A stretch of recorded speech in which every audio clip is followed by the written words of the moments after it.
My name's Anthony Burton. I'm a PhD student at the University of Western Sydney, but based here in Canberra.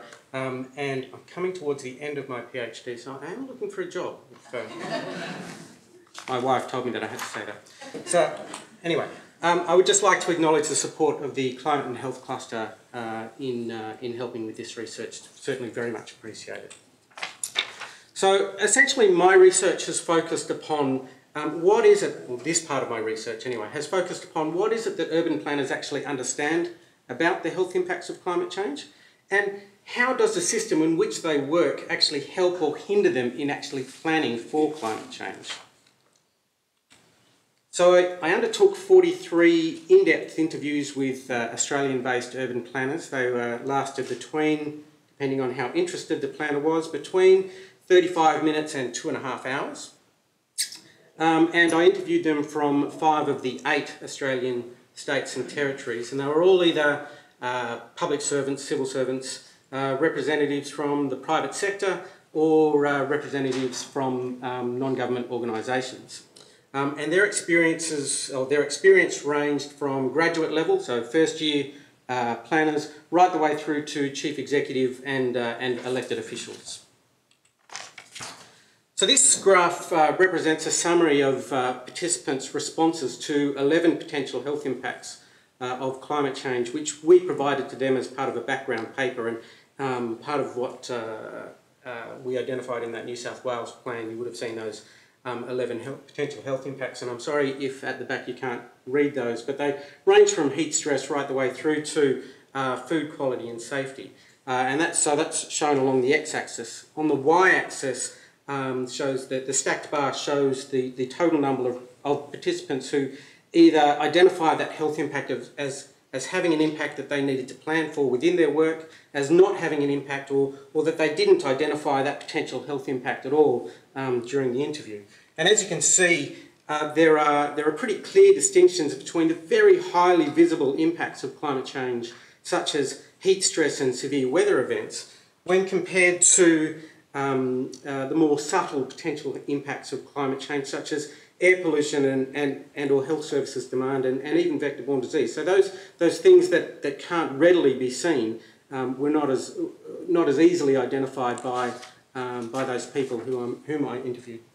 So these were the questions that I asked the participants to reflect on in relation to this particular part of the study, but I also asked them to identify any existing arrangements that they had in place that would help them to plan for climate change, whether or not there was a need for a national planning strategy, and if there was, what would then be useful in that national planning framework. So let's move on to the strengths in the system. So governance was seen as a real strength that the planners were able to kind of hang their work off. And this kind of flowed into then systems and programs. So the system that we have in Australia, it's functional, it works, it's applied, it's economically sustainable. It's economically sustainable, and it provides a strong strategic context within which they can work.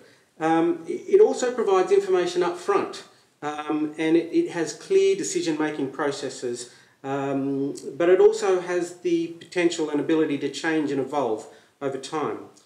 And the participants also identified that they had strong multidisciplinary teams which allowed for some cross-sectoral and strong professional networks to develop. And this had the potential to break down the traditional silos that allowed them to work across different companies, divisions, and the like. They also identified that the existing urban form which we have gives us some sort of strength. Basically, we don't need to go out and build new cities. We can work with the cities that we've got and use that as the basis. They also identified, with relation to communication and learning from specific events, Black Saturday, or the Victorian bushfires in 2009 came up again and again and again. However, I don't necessarily think that all the lessons that could be gleaned from those specific events have been implemented as yet, and I would kind of highlight heat as being one of those key lessons that hasn't been learned. So we've got stronger bushfire codes, but not necessarily stronger codes as they relate to heat-related deaths. And acceptance and awareness of the issue. And again, I would question some of that in relation to that first graph that I put up, that yes, there's an awareness of climate change, but not necessarily an awareness of the health impacts of climate change. So in terms of gaps in the system, bureaucracy, some of these are potentially barriers rather than gaps, but this is what the participants identified. So bureaucracy is seen as a gap. There are institutional silos, despite the fact that they have strong multidisciplinary teams. They still identify silos as being a gap in the system, and that leads to a lack of coordination across and within government and the private sector as well. Each state and territory has their own separate planning regimes. Indeed, each jurisdiction has their own planning regimes. And there are often different priorities between agencies. So Treasury, Environment, Transport and Planning don't always gel together. So I guess never the twain shall meet. Participants also felt there was a lack of evidence about the health impacts of climate change, and therefore there was not a clear case for them to actually act on that. But if we move on to the next point, which is the system itself is not people-focused, they were prepared to plan for physical impacts on infrastructure. So they're prepared to plan for the impacts of sea level rise in urban planning, but they're not prepared to plan for the impacts on people, I guess, heat being a prime example.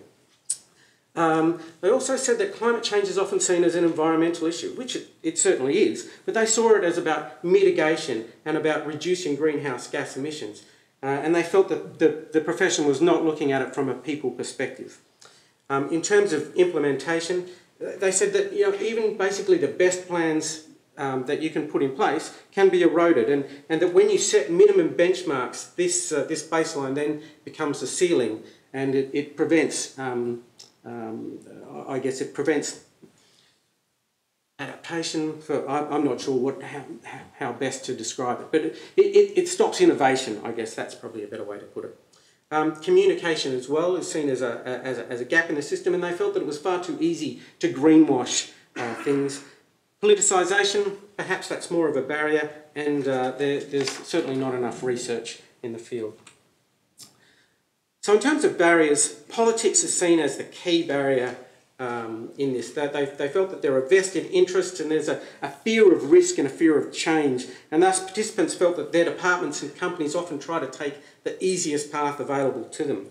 The political cycle itself pushes the need for immediate rewards and often has unrealistic timeframes when it comes to planning. And this means that planners are either A, not willing, or B, unable to push the envelope in design, and that certainly limits the capacity for innovation.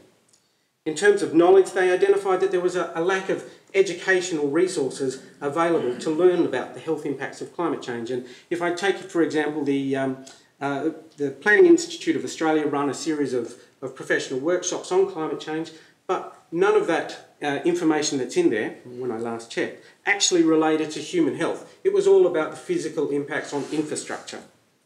So cost and affordability, there's also a significant pushback from industry that doesn't want to see an increase in the rules and regulations. So essentially it doesn't want to see an increase in costs. And the system, its bureaucratic nature doesn't encourage adaptation and innovation, and it actually leads to more silos and a risk-averse conservative element. There's also inertia in the system. So any policy with lead times and lag times. So any policy that's implemented may take 5 years before we actually see anything on the ground. And the very nature of planning itself also means that sometimes there's conflict between the strategic arm of planning and the statutory arm of planning. So one is looking towards the future and the other is writing and interpreting the rules for today.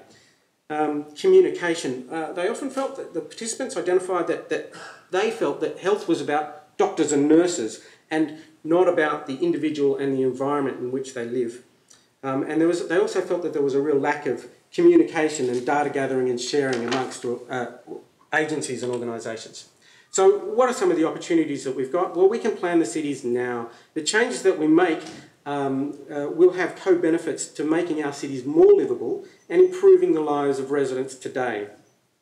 In terms of education, there needs to be ongoing education and not just about the physical impacts of climate change. This education needs to also look at how it impacts on humans and people and the environment.